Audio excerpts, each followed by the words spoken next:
Hey everybody, welcome back to the LuckyDog podcast. This is your host, Elias Roush. This podcast is sponsored by EliasRoushMedia.com, photo, video, digital media production. Today we are discussing The Last of Us, Season 1, Episode 4. What the hell is it? Please Hold My Hand. Directed by Jeremy Webb, written by Craig Mazin. Here is the synopsis, or the plot. You know what it is. Traveling through Missouri on their way to Wyoming, Joel and Ellie take a necessary detour through the ruins of Kansas City, where they are ambushed by bandits. Joel kills two of them, but a third overpowers them and nearly strangles him to death before Ellie saves him by shooting the man with Frank's pistol. More bandits led by Kathleen find the bodies. Kathleen, believing Joel and Ellie are in contact with a man she seeks named Henry, orders a manhunt. Joel and Ellie bond and he lets her keep her pistol.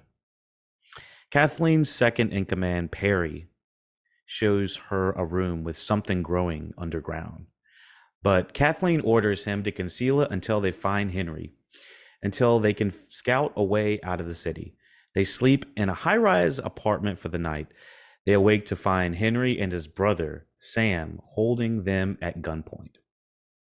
So this is episode 4. Like we said, we just kind of ran through it real quick. These are kind of just initial reactions, a small review. It's because we're kind of in the middle of the story. There's not tons I can really relate to saying, oh, it's a complete story. Oh, it's as good as episode 3. I'm not really going to compare episode 3 and 4, considering we crossed over what feels like 20 years in episode 3, like almost a whole lifespan has happened in episode 3. So to compare a whole story, complete story in episode 3 to compare it to episode 4, you just can't do it.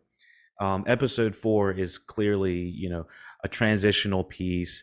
It's the beginning of the next chapter in the story. It's not completing a story. So I'm not really going to compare the two, even though I think it's a very good follow up to such an incredible story of the Bill and Frank story. And so, with saying all that, the things that I'm recognizing from this episode are how much the world feels very lived in. It feels very much like an apocalyptic world. It looks expensive as hell for them to create all the CGI and practical effects with having Joel and Ellie just experiencing, maybe an alleyway or a big field for only a few seconds. So that really does make it feel like a lived in piece, a lived in world. We are getting a lot more of a connection between Joel and Ellie. This is kind of par for the course. I feel like, most of these kinds of stories, even kind of like Station 11, even kind of did the same thing where, the curmudgeon old guy has to kind of eventually have a soft heart for the individual they're carrying to the destination. It's kind of a trope in a lot of cinema, but I mean, what individual doesn't, if you kind of look at the trajectory of this type of storytelling. um and I think naturally, if you were trying to hold up a a wall, an emotional wall, like Joel was because of his past, Sarah, all of the people he's grown close to, he's basically lost. I can totally see why he wouldn't want to, get too close to somebody he could lose again. And so, uh, let me see anything else we got to talk about here. A lot of this I hear is Kansas City, I think, is made up. This I'm not exactly sure if most of this storyline was in the Kansas City. I think the Kathleen. I'm pretty sure these are individuals that are made up for the show. I'm not going to do too much of a comparison because, like I said, I haven't played the game. Um, what I have heard are these characters of Henry and Sam are in the game. The thing is, they've shifted the ages, to my knowledge, a little bit from these characters. So I'm curious to see how they are going to affect the storyline. I don't feel like we have too much information on them, except for they may be some sort of like, you know, um, ragtag renegade kids that were in association with Kathleen's people. One thing I got to say is, wow, Perry, I think his Kathleen's second in command. This dude's beard, this dude's Sicario ass look is badass. I'm pretty sure the actor that plays it, I don't have it off the top of my head, but this actor is the original voice actor in the game as well. This guy's got a hell of a look. I mean, he's just got the long hair, got the mercenary gun, and then he got the beard and the hair. I was just like, dude, this guy's got a fucking look. I was like, that's what I'm talking about. Um, and of course, we got Kathleen, who's kind of playing kind of like the Carol type from The Walking Dead. If you don't know who the Carol individual is from The Walking Dead, it's kind of like this house, kind of quote unquote house mom that's kind of gone rogue. And that's what I'm kind of getting a feel from this Kathleen character, that she maybe once was a very nice, approachable suburban mother, and now she's lost what seems like her brother, and she shot her original doctor uh, who I was gonna say he didn't birth her, but he was I guess the OBGYN, or he was one of the main doctors that were there when she was uh birthed, I guess. So, he was there, and she straight up murdered him in cold blood, which I kind of felt was a little bit untactical. So we got the doctor that was, longtime doctor. He might have been knocked on by Fedra, and the Fedra was like, where is Kathleen's brother and this entire, mercenary group? And it seems that the doctor might have ratted on Kathleen's brother.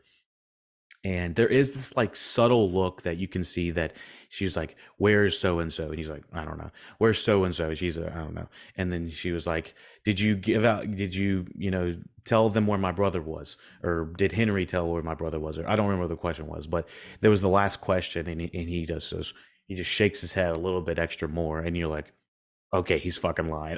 When I saw that, the first time I was like, all right, he's doing something on that one. He's definitely either lying the entire time or that last one, but that last one he was definitely lying. So, um, you know, when we have kind of flashing back to when Joel and Ellie are going through this town, going through the city, which seems incredibly dangerous, but kind of like they didn't have a choice based off of how the exits were kind of closed, the bridges were closed, all of this stuff was kind of forcing them into this trap of Kansas City. And so when they actually get down there, this guy comes out and he's acting like he's hurt. He's like, help, wait. And Joel's like, oh, fuck all that. And he's like, I'm out of here, bitch. And he's like, tries to get out of there. And, Ellie is a little bit more naive to what's going on. She's like, what's going on? And like, just craziness is going on. And they're sitting talking and having a good time at one minute, and then the next minute is action packed. Apparently it's very similar to the game. And so Joel has done this. He's been on both sides of being kind of the bandits, and we don't exactly know from the TV show how bad he's been, but he knows enough to know that this guy's fucking around. We are about to be ambushed, and we need to get the fuck out of here. And so when he's like maneuvering all around, he goes, I think he hits the guy that was acting like he was hurt, and then he runs over some spikes, and then the wheels pop. And then I really enjoy, I don't know why this scene of the action seems so well blocked. I felt like many action scenes, we kind of stay with the character many times, and we're just kind of in a first person frame. We can't really get out of the frame of either looking at the actor or actors, or the action that's happening. But I felt like this specific action scene, I don't think we see this often, is like, okay, so he ran into like a laundromat or something like that, and you can kind of see the car like blocking him and like the other people around him. But then we get a wide shot from like, it looks like from way back into the shop, and you can kind of see, we can see clearly where the people are shooting at Joel and Ellie behind their truck. And then you can kind of see on the other side where the bad guys are. I just thought the blocking was really well done. And sometimes in understanding that she has to kind of get over this kind of open spot to jump in this hole. So I just thought the entire action scene uh, was choreographed really well. It wasn't like anything like super spectacular. I was like, holy shit, this some Mission Impossible shit. But I just thought it was very clear and concise, unlike sometimes a lot of action can be. Like sometimes they're trying to go really fast and you know shake it up a lot to say like. Don't look at the bad effects or don't look at the bad blocking or something like that. I just feel like it was very open and clear, and I liked that about this action scene. So, kind of going along with that, they're attacked. Joel, dude, I was thinking Joel has like a Rolodex of badass people he can be. He's like looking. He's like he's like, all right, do I need to be Mandalorian? Do I need to be Narcos? Pedro Pascal. Do I need to be Game of Thrones, flipping around, doing the spear shit? Like I was like, what badass are we gonna get next? And so that's my whole thing. And now we have like a whole another layer. We have the Rolodex to add to the Rolodex, the Joel Rolodex, and that's kind of like the rugged Pedro Pascal. But it all feels like small variations of kind of the same guy, and I'm just like, this guy has fucking been a badass in every fucking thing you've seen. So it's like I'm ready to see some like cool action, and it's different and diverse type of action. It's not just like quote unquote gunplay where there's like bang bang bang. It's like he's got some great versatility with the types of action. He's not quite doing John Wick shit, but he can do, um, you know, combat if he needs to, hand to hand. So, this whole time, Ellie's been asking for a gun. Finally, it kind of comes into play when um, Joel is like laying down and he's getting choked out by this one guy. And the guy's really small. I was like, there ain't no way this Pedro Pascal will go down with this guy, who we eventually find out is named Brian. Brian, he's like, oh, you're going to die, motherfucker. And he's like trying to choke Joel. He's like going down. And then Brian's like, you done fucked up. You done fucked up. And then Ellie comes up from the back of him, and you just post like the James Franco meme looking at Tobey Maguire, like, and then she's like, bam! And blast him right in the ass. I think she shot Brian directly in the ass. And kind of well deserved, he played himself. And he's like, oh, he is in a lot of fucking pain, and he's just like, he's kind of trying to get away. He's like, I'm sorry, I didn't mean to do that. I blame myself. Bob, like I was having like a little bit of PTSD with that recent Tyree Nichols calling out for his mom, and then we have this Brian. That video just came out like the other week, and now we have this Brian guy who's like literally calling out for his mom. And then I'm like, oh god, I felt terrible for that. And then I was just like, multiple times I was like, this is too relatable at this point. And Pedro Pascal just feels sorry for the guy for a second, and Ellie is just kind of like a little bit in shock, like, "Oh my god, what the fuck did I do?" And he's like, "Go to the other side of the wall." And I thought it was really well done that we stay with Ellie and we kind of see her, wiping away the tears, and she's just trying to put on a strong face for Joel. And I think that Bella Ramsey is doing a really great job at trying to, she's doing a great job at handling the kinds of the quote unquote precociousness, asinine parts of the character, but she's also showing a layer of vulnerability that I think we haven't seen from this actress before.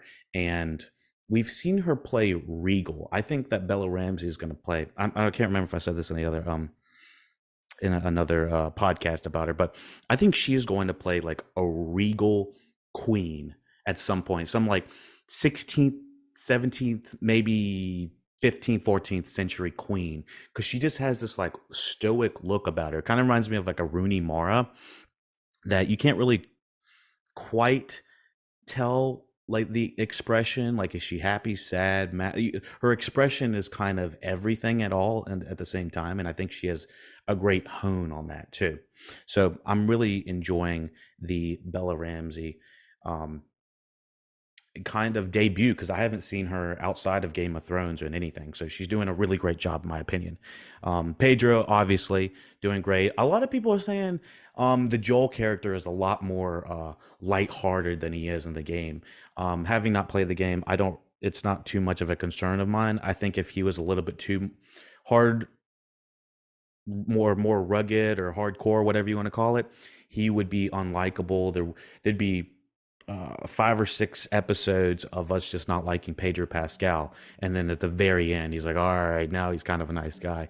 Um, I just don't think we have that time for Joel to be that ruthless. Now, with saying that, we could get some flashbacks of how ruthless he's been in the past couple years, the past 20 years, what he's alluding to when they're going up 33 flights of stairs, um, him and Ellie. And of course, he tells Ellie, you shouldn't have the gun. You shouldn't have to do this. This is all my fault. Also, this is how you hold the gun and put it in your backpack, which of course she doesn't listen. Damn it. As soon as she doesn't put it in her bag, I was like, son of a bitch. Literally don't listen to nothing. So, um, sorry, been on my sparkling water flow. Um, yeah, that's kind of about all we got for this. We don't know too much about Henry and Sam. Did think they were going to be older, but we did see the kind of coloring book style drawings in the attic that they were staying in, and obviously Perry, Kathleen might have seen some sort of giant mass that is kind of growing under the street. I guess I was like, what is even going on here? So I'm gonna go out on a limb. If it's anything like if it's anything like video games, there's probably going to be more than one type of dead. I don't think that's a spoiler to say that maybe there's some sort of like bigger mothership kind of mass. I don't know if there is. I haven't really. I haven't played the game, so I wouldn't be able to say. Maybe there's different types of zombies. Maybe there's something. Maybe it's like a fungal infection. I'm not really sure. I do want to kind of clarify. I don't know if I have clarified that they said that this is kind of like a foodborne yeast styled parasite, I guess, or something. Whatever, however you're infected, was originally transferred through what they say is yeast. So I'd get fucked. I'd be like having my morning toast. I'd be a zombie by 12. I'd be I'd be done. And with saying that, they were kind of implying that by the grandma at the first week. Uh, they were feeding her biscuits at the beginning. She's like got biscuits in her mouth, and then they were trying to feed uh, Sarah oatmeal raisin cookies, and they're like, nah, nah, nah. And Joel's like, I'm on Atkins, that kind of thing. And I think that's about all I can touch on this episode. A lot of Arby's kind of callbacks, even though this, I don't know, it's kind of weird to be advertising Arby's but not like seeing it. I guess I think we see like a rundown Arby's with a Loves. Look like some places in Tennessee I've passed by, or South Carolina. But yeah. So, anyways, anything else? Anything else? Anything else? Da, da, da, da, da, da, da, da, da, da, da, da. Orders him to conceal it, finds Henry. So yeah, the Henry and Sam seem to have some sort of like Superman outfit looking thing going on, and they got like paint on masks. It looks cool. Reminds me of Watchmen for some reason. I love the kind of makeshift superhero costumes everyone's got going on in here for some reason. Not sure what that means. Maybe Sam and Henry, are some sort of. I'm kind of going into speculation now. Maybe there's some sort of scouts or something for Kathleen's group, but they're not exactly associated with Kathleen's group. Very interested to see where they decide to um, kind of land that.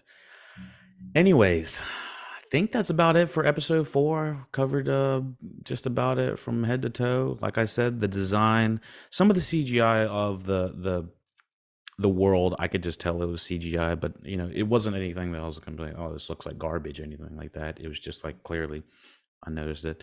Um, decent, pretty good action. Oh, randomly, I was like, how many floors could I walk? The other day, I was on the Stairmaster, and like I said, I've been trying to get my cardio up. I think they said they got 33 flights of stairs. Now, granted, they probably haven't eaten a full meal, and I don't know how long, or a decent meal and how long, so their energy is much less than mine would be.